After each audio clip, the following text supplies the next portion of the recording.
You're halfway there. Welcome to day 3 of 5 of our business presentation challenge. And for today, so yesterday we had a list of verbs for verb variation, and today we have a tip, something that native speakers do as well and is very ineffective during a presentation. You ready? Please do not read from your slides.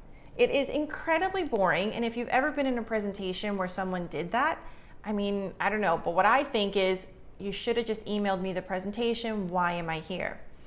This is a missed opportunity. Not only is it an opportunity for you to showcase your confidence in front of your peers or executives, it's also an opportunity to interpret the data.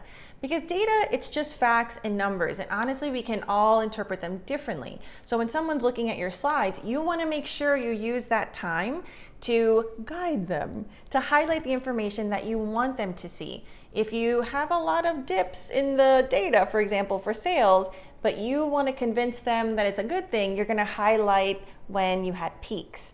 Conversely, if you want to instill a sense of urgency, you might want to highlight the dips, the negative times, so that you can motivate them to do better.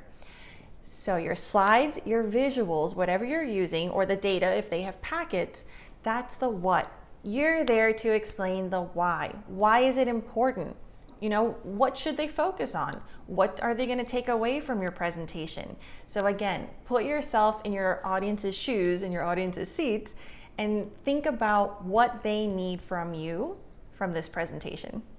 So if you're working on a presentation right now and you have visuals, make sure that you practice and record yourself. And when you see what you've recorded, really analyze, okay, am I just repeating the things that are on the slides, or am I adding value? Am I interpreting the information in a way that I need to convey?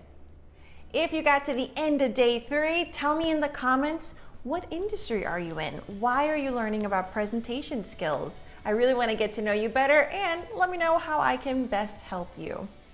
If you want a more in-depth version of this challenge, check out my business presentation course. The link is in the video notes below.